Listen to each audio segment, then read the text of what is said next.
I'm pleased to introduce Faigie Horowitz, Director of Communication at Caring Professionals, where she de- develops and manages all the communication programs for the organization.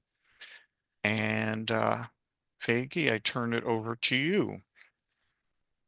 So I'm thrilled to be back at PSS. I personally have benefited several times from programs that PSS has brought to the senior community.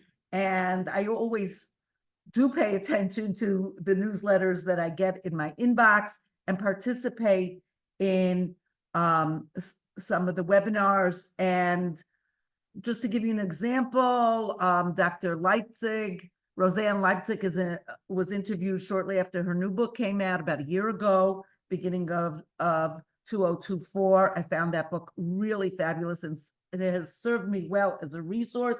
I've also participated in an Explore Your Future series and many other programs offered by PSS. And therefore, in my last conversation with Jeff, I offered this, I don't know, we were schmoozing and I came up with this. And of course, once I prepared, I'm doing this for another organization in about 2 months. So it's really wonderful to give back. And I want to share my personal experiences and how I view writing a memoir. I do want to say that at this point in my life, I'm going to, qualify what I'm saying. I do get paid to write for Caring Professionals, and I have columns and I do a little bit of freelance writing, but it's mostly the regular stuff. Now, memoir writing brought me to writing, but today's webinar is about memoir writing for yourself and maybe for your family. So let's get started with the slides, and we'll talk. Okay, next slide, please. This introduces me, and I will explain later why I chose seashells, as the first visual on my first slide. So let's go to the next one, and we'll get started. Next slide, please, Jeff. Okay, so memoir writing is about capturing a time, capturing an experience with your personal view. It's not the same as writing an autobiography. An autobiography, as opposed to a memoir, is a sequential narrative of someone's life. Beginning, I was born here, my family was like this, and going on through your education, your work experiences, and where you've been and what you learned along the way. And a memoir, on the other hand, is really more related to themes, exploring themes and reflections on one's life. It's not necessarily a string of experiences it's more what is common, what is different, what provoked me, looking back in a different way. Now, we're going to explore the hows before we explore the whys of memoirs. And if you notice, in this slide, I call memoirs family narrative because they're closely aligned. Now, why should I write a memoir? Why should I even think about it? Because who am I? I had an ordinary life. I grew up in one place with these kind of parents, and I worked hard and I went to school, and life happens. Everybody's got their own trajectory and their own series of experiences that leave them as an adult in a certain way. So why would I want to write about something that is very ordinary? Besides, I'm not a writer. I don't do fancy writing. And like I will explain later, for me, memoir and micro memoirs brought me to professional writing. Now, let's go to the next slide and let's explore some reasons why people do consider writing a memoir. There's usually a point. There's usually a point for yourself, for your family. Take a look at this photo that I chose for this slide. It captures a particular moment in time. It brings me back to a time when I was young, when I felt the sun and I smelled the salty water of the ocean, and I felt the wet sand in my toes, and I looked forward to digging, but the waves were rushing at me. There's a whole bunch of sensory pieces to this.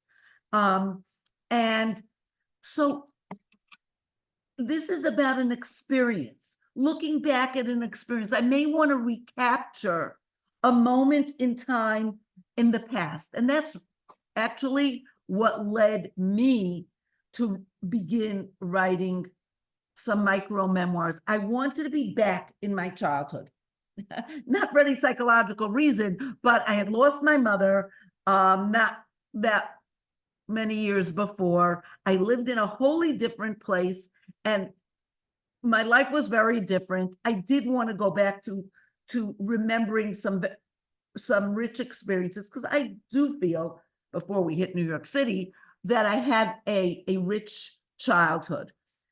There's also a matter of reflecting and viewing some of the circumstances and occurrences and experiences in my own life, and in retrospect, viewing them within a larger context, with deeper meaning, and how some of that trajectory, some of those things that happened, some of those experiences, which may not have felt very good, really helped me long-term and brought me further in terms of self-development. So people want to sometimes understand themselves better, kind of reflect. And that's what a memoir sometimes does. You may start with an individual experience, but in getting it down on paper, in writing the tastes and smells and feel and views, the pictures you have in your mind, you're also digging into your heart and into your head. You're looking at it from years later, and maybe with a deeper perspective as you re-experience it. And therefore, it's not so hard, but we'll get to that. Next slide, please. So your why. Your why may be you want to pass on your wisdom. You want to share with your progeny or get down some insights that you've had. You may want to relive memorable moments, like I said before. There are episodes in your life that are worth reliving, and you want to relive them, and writing them down is a way of doing so. You don't have an audience. It's between you and your piece of paper. You may want to tell your family narrative. Life is so different now for your children and grandchildren. It's really a very rapidly changing environment in which we live. Our grandchildren will be going from place to place in self-driving vehicles. AI will do a lot of work for them. Their medicine will have a big component of AI, and will whatever diseases or sets of symptoms they have will be addressed from greater knowledge. Their professions may be very, very different. Life is changing. So if we tell our family what was once upon a time, I think many of us think there's tremendous value. Not only we came from here and we came to this country in this particular year, but what was life like when I was growing up? What was I like? Even if I had a somewhat similar childhood, I lived 100 miles from where my grandchildren are growing up, let's say, but the small town was very different. The transportation was different. The mindset was different. The expectations were different. We didn't all go to therapy. We didn't have anxiety. We obviously didn't have smartphones. So we want to share.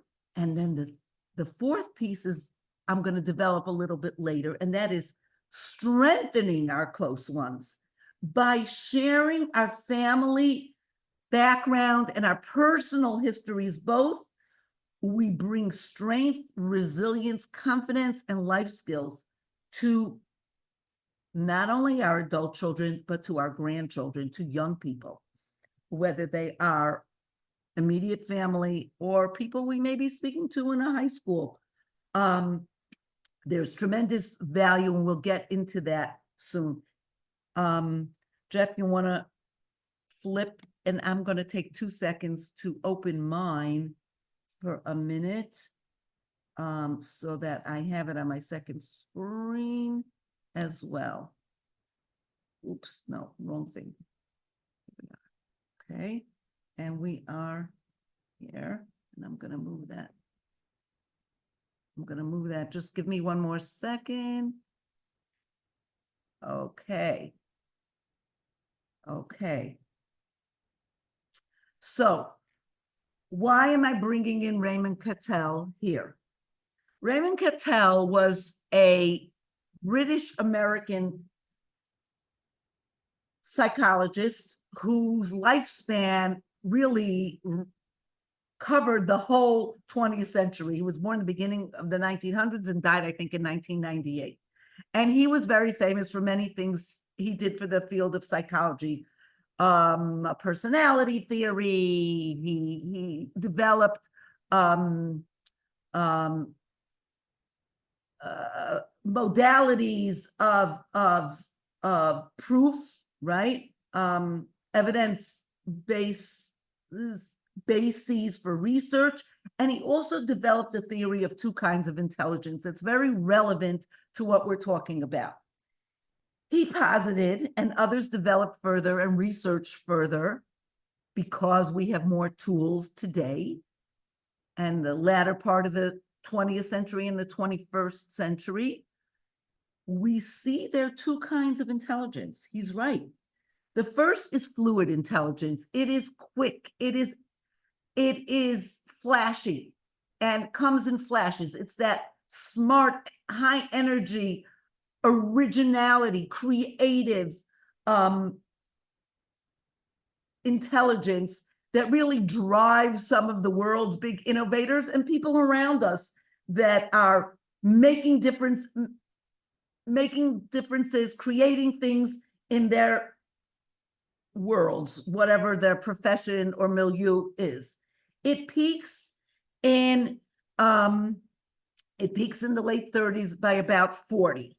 And when I read about this, I stopped reading because it was very discouraging. I'm way past 40. And the idea that if I would do something, I would come to it without fluid intelligence was very not exciting. But my daughter told me, read further. You'll like what you see. You'll like what you read. My daughter's a therapist. And Cattell and his followers talk about crystallized intelligence. That is what we use more in the second half of life. And that does not have a peak. It keeps going up and up. It continues to build. You have your wits about you through your 90s. It is pulling together. It is aggregating with intelligence, your experience, your insight, which comes from your emotions and experience as well. It's a different kind of creativity. It's taking different sources together, putting them together in new ways. And it also involves analyzing, not just what you've experienced and what you've done, but evaluating it with different lens. This is why we often call this wisdom. We don't necessarily have wisdom when we're in our 20s, when we're busy and creating anew. not anew, creating new. So crystallized intelligence is what Cattell said we have from our 40s and onwards, and we can't build on it. It is a growing fluid thing, but it is not exactly the same as the fluid intelligence we have when we are younger. So how is this relevant to us? To us, most of us, from what I'm guessing, those participants who are here with us live, and I know one, hi, Jeffrey, are at the second half of life. We're pulling it together. We're more reflective. We're applying wisdom. I think that's a very meaningful approach to have to the second half of life. And therefore, as we'll discuss, when we write our memoirs, when we're a little bit older, we come to it with crystallized intelligence. We're pulling it together. That's why when we visit an older relative or an older neighbor, we really are looking for those nuggets. We're looking for the gold, for those pieces of wisdom that we take with us and we live by. We want to get it from somebody else, but we also have our own. Next slide, please. So I want to talk about this book. Very worthwhile. Arthur C. Brooks is one of those people who was in different fields, many different fields, very varied, and reached pretty high in each of those fields. Right now, he's at Harvard and in more than one of the graduate schools. And he posits, based on Cattell's theories, that when we utilize our crystallized intelligence in the second half of life, we honor and use the skills, intelligence, and values we have developed over time. It helps other people because we are sages, so to speak, and it helps us. It is beneficial for us. It gives us joy, happiness, and meaning to reflect and to pass that on. It also gives greater weight to the second half of life because you can do a lot with your crystallized intelligence, benefit many, many people. That's why he says a lot of older people go into teaching on the college or university level when they're in their 70s, 80s, 90s, when they're beyond the big attainments in their careers, the big milestones. And that's exactly what he did. And it makes you feel accomplished. It gives value to all your experiences and to what you've gone through in life. It gives weight. So you're going from strength, he called his book From Strength to Strength. You're going from the strength of your earlier accomplishments and your earlier journeys, which were built on fluid intelligence, and you're moving towards sharing that crystallized intelligence. And therefore, if you can come up with ways to share that and to do that in a meaningful way, like writing a memoir or a series of micro memoirs, as we will discuss, you will feel that you have done something important and you will feel fulfilled and happy.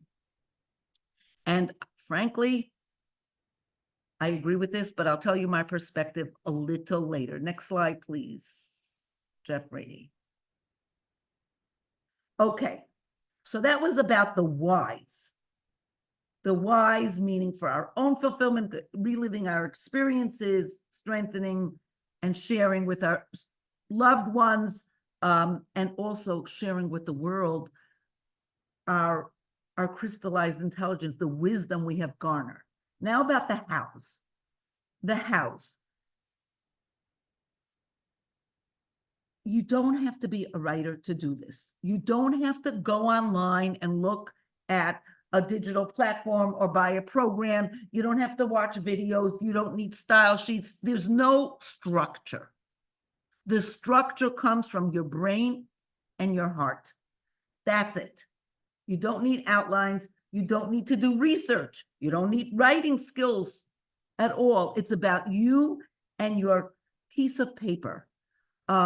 Because whatever will happen with it later on is irrelevant. Right now, you want to capture your experiences. You want to relive some, and you want to extract some insights and share some crystallized intelligence through writing down some wisdom. So let's go on to the next slide, please. Okay. So we're back with the shells. And what is the significance of the shells, and why did I choose a variety of seashells as the theme to this slide deck? It's all about our own experiences. It's all about what we are left with, what our perspective of a particular moment in time. See, there's all different kinds, and some come from mollusks, and some come from different kinds of sea creatures, but they're left on the beach. We all have different experiences, but we all view them, our particular experiences, looking back in a different way. Each one represents a moment in time. We want to write down an experience that we have, a moment in time, and honor that. And what we're going to talk about later is micro memoirs, not a whole big volume. We're going to do 500 words, or like a side of a 8.5 by 11 sheet of paper, or the equivalent if you're using a keyboard. We want to have just moments, experiences, small pieces. Then we're going to put them together. Maybe we'll put them in chronological order.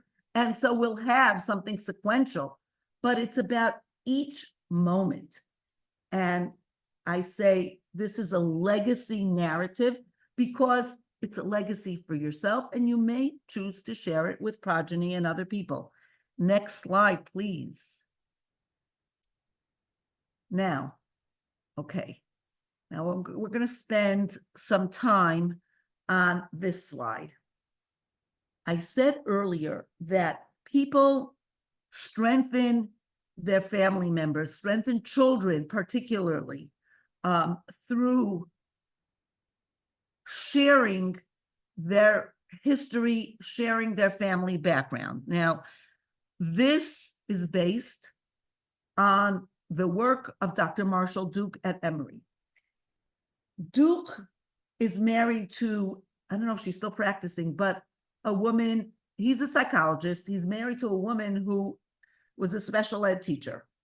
And in the late 90s, she shared with her husband that she noticed that people, the kids in her classes who know their family history, who know about their grandparents and where they came from and where they moved, they seem to be more together. They seem more confident. They seem more resilient, even though they had learning disabilities. Remember, she was seeing them in the special ed classroom.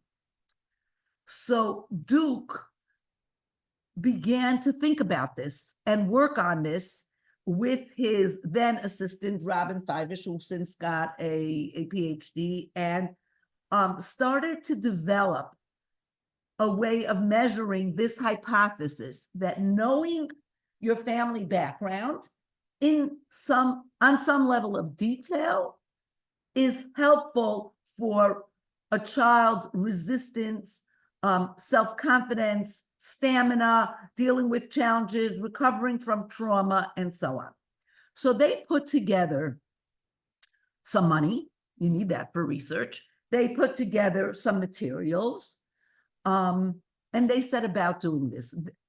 They composed a list called the 20 questions, as a scale.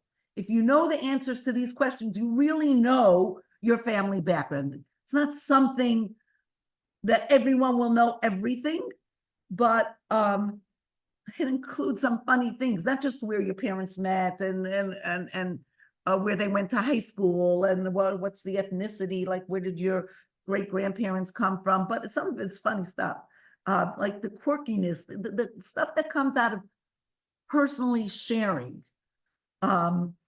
So they put together this 20 question scale, and they started their research in New York City, and then came 2001 and the towers fell, right? And then they studied kids after 9/11, and they saw that her theory was supported by the evidence. The kids, school-age kids, we're not talking about preschoolers, we're not talking about teenagers. School-age kids were very, very positively impacted by knowing their family history in detail. Those that knew about grandparents and knew their family's stories were much more resilient, much more confident, and had a lot of strengths to deal with challenges, and they were empowered, so to speak. So let's look at the next slide, which gives you a sense. I took this off the internet. It is available. These are the 20 questions.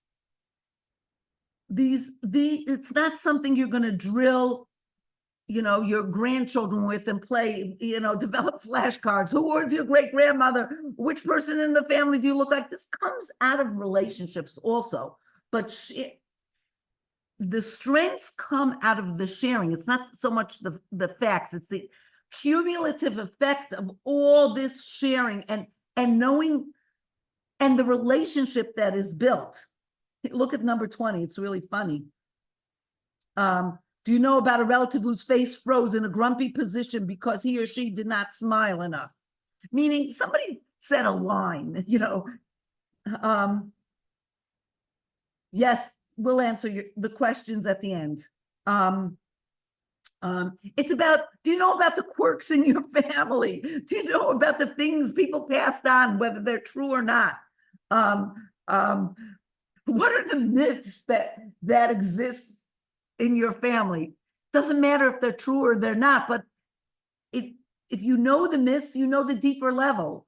You know the perspectives of some people, right? You have a deeper familiarity. And it's not necessarily about a narrative that has a beginning, middle, end, a story that starts here and we came in 1890 and we lived here and we lived there and this one died in this year. It's not, it's about the ebbs and the flows, the funny parts and the sad parts, and sometimes the secrets. Sometimes you want to share them and sometimes you don't. But if you give enough richness, children will, who know the family stories, are stronger and more resilient and have more social skills. Now, people share their stories, the later research shows, in 3 different ways. They're family stories. We're not talking about their personal stories. The classic one is the American dream, right? The ascending narrative. I came to this country, not I, or maybe you were a recent immigrant. I came, and I only had a green card and I worked hard and I was a dishwasher and then I had a little side gig. I had a pop-up store, shop selling flowers at the corner, and then I was able to rent the space. And now, I own stock in many brand name, publicly traded corporations, and you don't have to worry about your education. I will pay for your going to college. You tell your grandchild. The ascending narrative. A family came from poverty, from being an immigrant, from the backwoods, without language skills and lacking, and access to many resources, and we made good. We are successful. Then there's the descending narrative. We actually come from the Rockefellers, but 2 generations back, there was someone in the family who gambled and lost the fortune and made stupid investments. And now we all, we work hard and we're, I'm a used car salesman, so to speak, or I'm a blue collar worker. These things do happen in families. That's the descending narrative. And then, so those are family stories that have a lot of richness that you can share. You can show pictures of where the family lived, show some surviving artifacts, talk about the people. Someone talked my father into renting a storefront in Hoboken in 1922. You go into it. These were the neighbors. Governor Hochul said yesterday in the State of the State, they were a bunch of siblings, and her mother served them sandwiches made out of bread from the freezer that was past the expiration date and Spam. They worked hard. They had it rough. Now she's governor. That's an ascending narrative, but she said it with richness. The most effective kind of narrative to share is the oscillating narrative. Like an oscillating fan goes around and around. This is about the one that doesn't have a one-way trajectory, up or down. This is the zigzag narrative. And frankly, this is the narrative of my own family in the 100 years since one line came to Chicago in 1922. The great-grandfather that came was very successful. He built an institution. He, even in the days of the Depression, but he died young. He died young of high blood pressure, and the neighborhood changed, and they got a big house in another neighborhood, which was fine. They moved out of the neighborhood of First Settlement on the west side of Chicago, but that was not such a great move. They were only in the second neighborhood for 6 years, and they weren't so successful there. By the time they came to the third neighborhood with other Jews from Chicago, they had a small house, and they rented out a triple decker, and they rented out two levels. Again, the next head of the family, so to speak, died young, also of high blood pressure. But his son really was very determined. He had plans. He had bought a piece of land, and he landed up selling it and buying a different piece of land further north. And he developed a whole chain that is a brand in social services in Chicago, and built up the family name. And so I tell my grandchildren, there were ups and downs to this story. He died this past summer, and we had an opportunity. We were sitting together the day he died at a party for something else. So I used the opportunity to tell a little bit about how he rebuilt, and he was financially successful as well. Started investing when he was in his 20s, chose stocks very carefully, and so on. So that's the oscillating narrative that gives kids a very good model of resilience. Your family had its ups and downs. They went up even after they were down. So that gives them the ability to withstand challenges, to deal with disappointments and disabilities, and with a certain strength. We can do it. I come from strong stock. Okay, so this sheet will be available on the platform after this webinar, but it's available on the internet as well. It's not copyrighted. Next slide, please.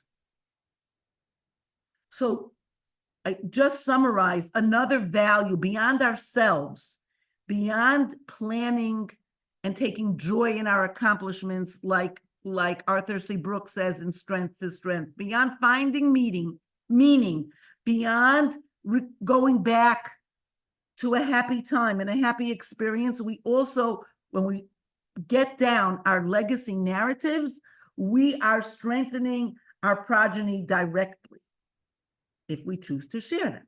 And that's why, and that was the whys. The hows, we said, are pretty simple. And that's why I'm a big fan of micro memoirs. What are micro memoirs? Micro memoirs are individual narratives about a one-time experience. Like we said, 1 page or whatever length. It could be 3 paragraphs. I find that 1 page or most of a page gives you enough space to kind of get to the layers. You start with the experience, the sensory, and then you get a little deeper, but it doesn't have to go deep. What was a great holiday experience? The day we moved. What was it like to sit at my grandparents' shack in Minnesota, which they went to in the summertime when my parents had to go take care of things. They dropped me off by my granddads and grandmas, and we had this shack with some running water, but that was about it. And I fished, and I followed beavers, and I tracked creatures, and it was just such a carefree, wonderful time for me. Remembering those sights, smells, experiences is wonderful. Or a bad experience, you get it down, and then if you want to say more, you say more. If you go on the internet and you look in the world of writing, there are many instructions for micro memoirs. Get it down in 4 sentences is one popular one. Flash writing, you have 20 minutes, and then you have to put your pencil down. Or other rules. You don't, or tell a story. Stories are nice, but it doesn't have to be a story. It's your recording of an experience. There are no rules. But I will tell you what helps. Next slide, please.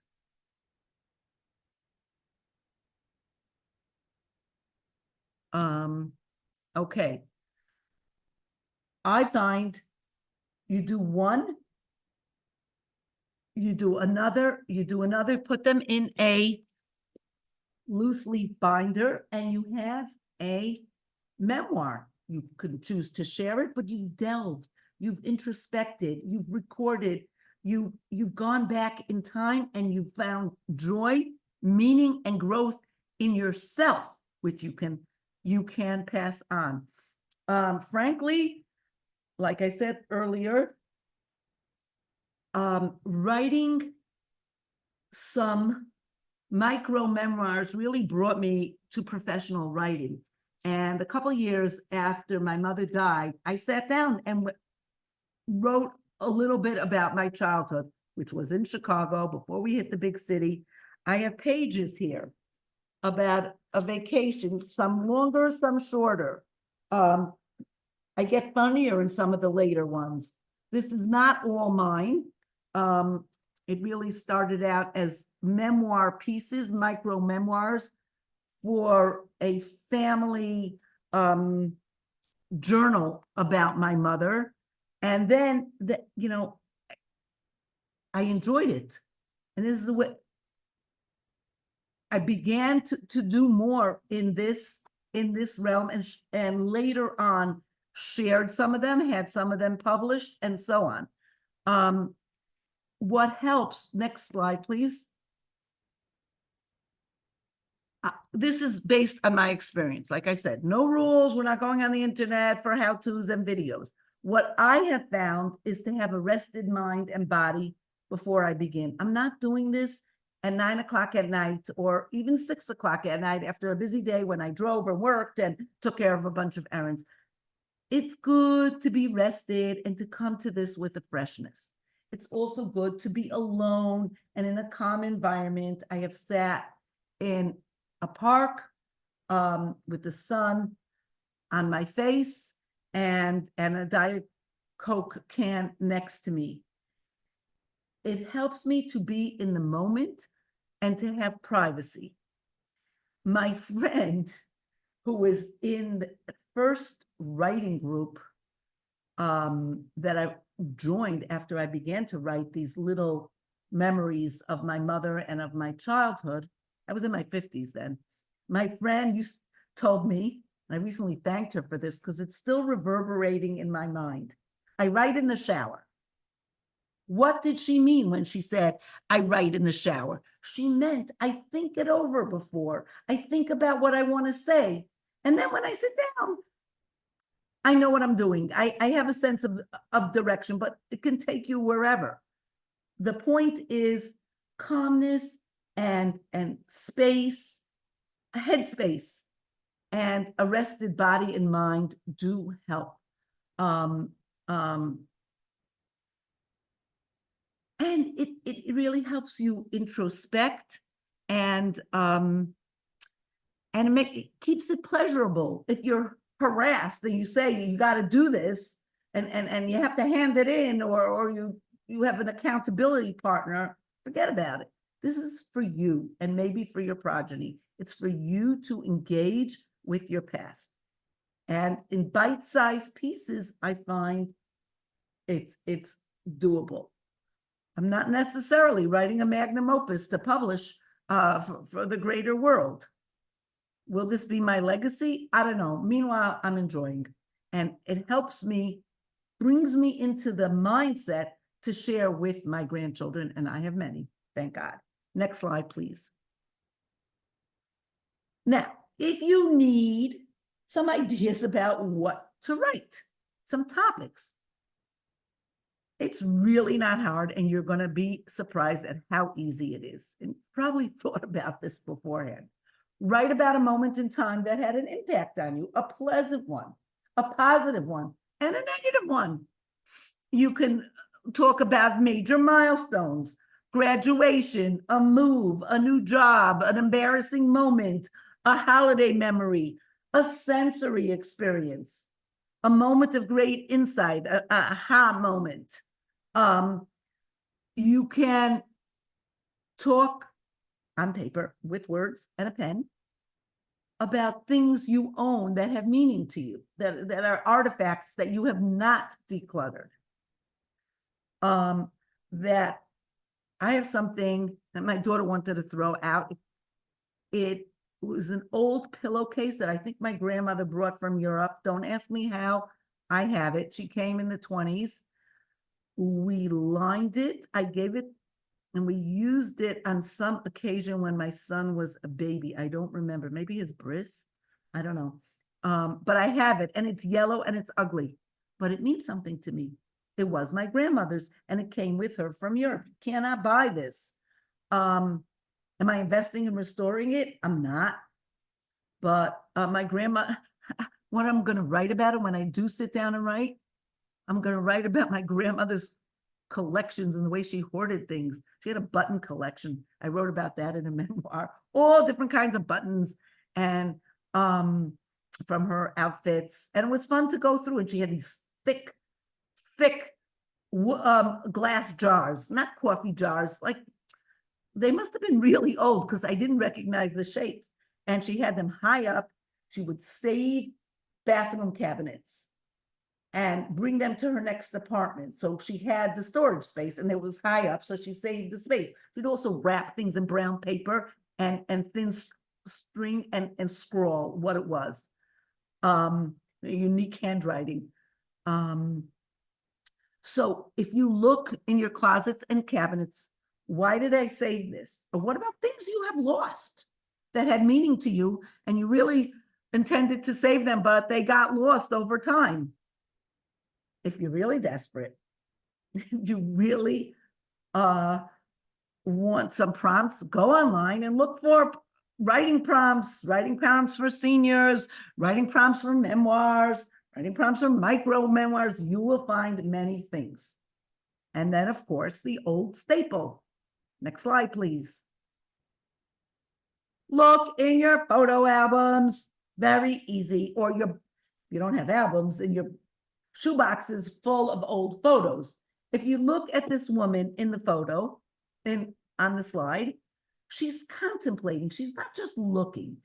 It's drawing her in. That photo she is looking at is bringing her back to some time in the past, to some people that she knew. She's not smiling, but it's an unpleasant memory, but she's digging deep, and that you can look at photos and then a day or two later, write down where it brought you. Doesn't have to be that minute. You want to do like my friend does, think about it for a while, play with it, toy with it. What are your insights, or just the sensory experiences? The more you open yourself up, the more treasures of sensory experiences and insights you will gather. So your photo album is the easiest place to access some of those memories, which you will write down the easiest way in a micro memoir. Next slide, please. Also, as mature people, we spend a lot of time on our own.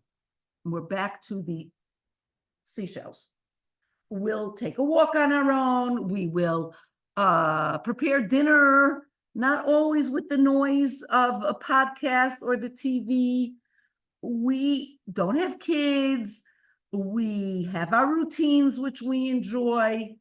Even for simple things like when you take out the garbage, not just when the can is full, but how you do it. And do you tie it up upstairs, or do you tie it up when you put it in the can outside?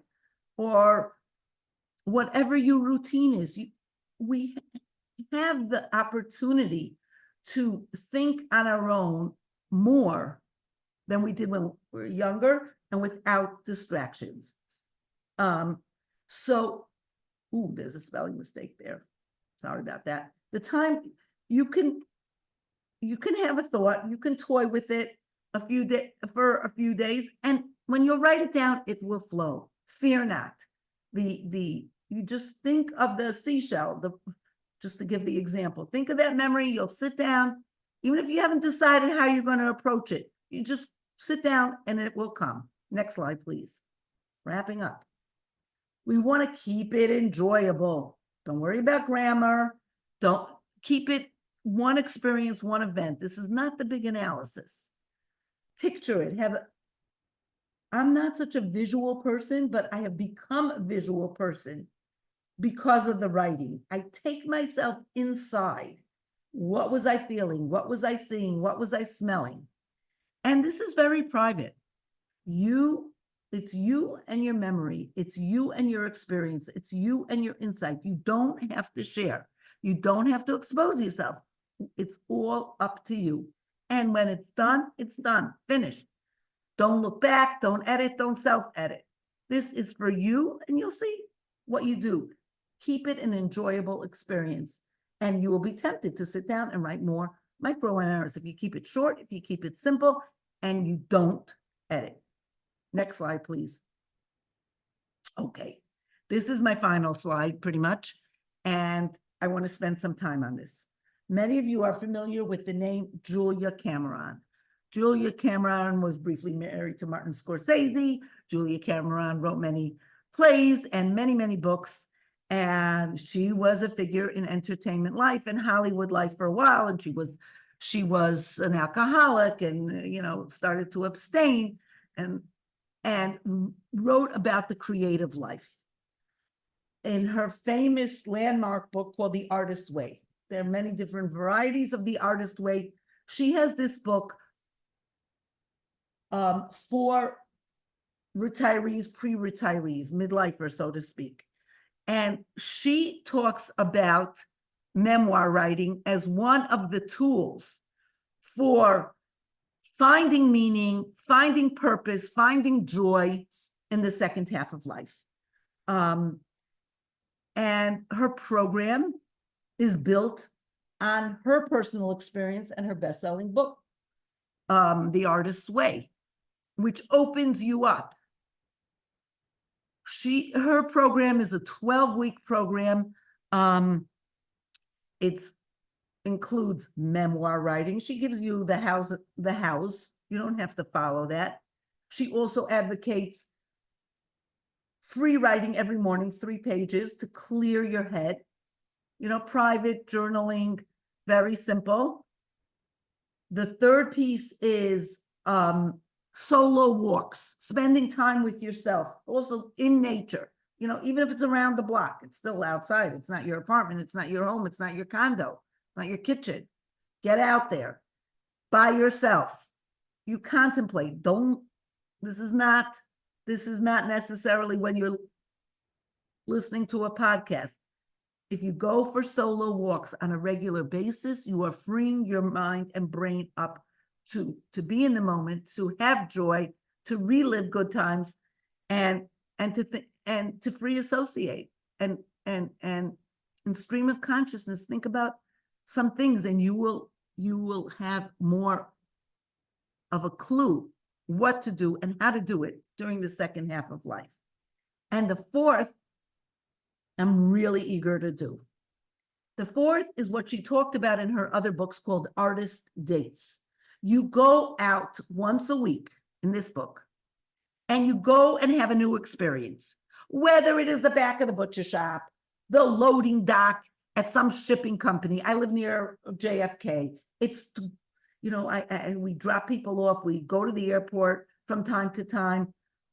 We meet people, but there are all these exits till we get to the terminals, until we pick people up, and before we get to the parking. Yeah, there are some really confusing places in the back. Parking area this, parking area A through Z practically. I want to explore that. There's also a tiny little neighborhood right off a highway that's like a fishing community. It's right near, it's called Memoir Park. It's probably 4 blocks. I looked it up on the internet, but I never got off. Either I'm coming or I'm going, and I have purpose and destination and time constraints. I am going to Memoir Park to see this neighborhood. It looks so quaint, and it's right near oil tanks and commercial warehouses, perched along like a creek. And some of them look pretty expensive, but it's tiny. Having new experiences, whether it's going to a pottery studio, even if you don't want to become a potter or try your hand at pottery, it's having new experiences. So I urge you to look at this book. You can get it at the library. You can get it on audio books. It is marvelous for more than one tool, more than just memoir writing or micro memoir writing. Tools to explore, plan, and enjoy and find purpose and meaning in this second half of life. So I'm going to pause now, and because I'm pretty much done. You want to move the slide? Yes. Here you have a way to reach me if you want. You can do this for another group. I am doing this, as I said, for another group. Now, if you have questions, please put them in the chat, or Jeff will unmute you. Yeah, so I guess I could start and say the process is not where you just sit and you write and you write and you write. It's more like you do a little each day or a little a few times a week. Not even that often. Whenever you are moved or you have this need, you've thought about things, don't do it so regularly, because you don't want this to be a burden. It should be enjoyable. It should be reliving and sharing. And it can bring you a lot of gratification. Once you start doing it, you're going to want to do more.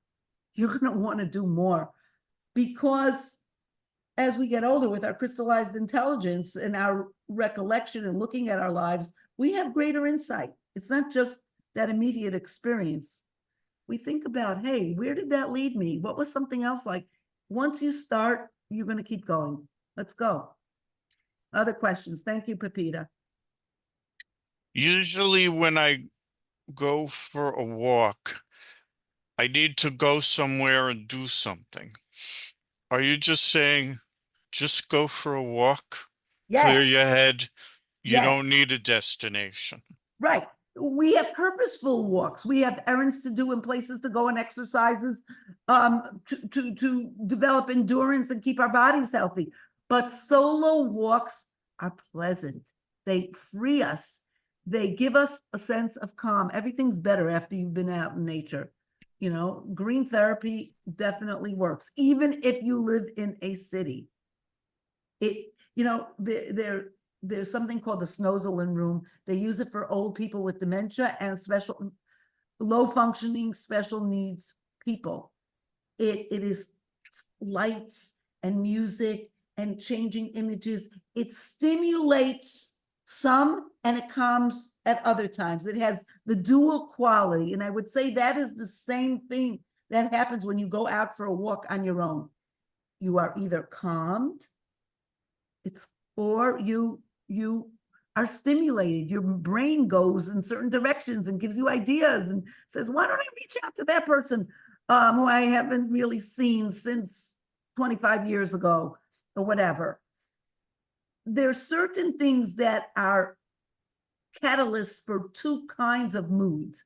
And I think Julia Cameron is onto something when she says that the solo walks bring on creativity as well as heal us and bring us calm. Oh, well, thank you so much, um, Faigie. This was wonderful, and enjoy the rest of your day. And thank you, Faigie, again.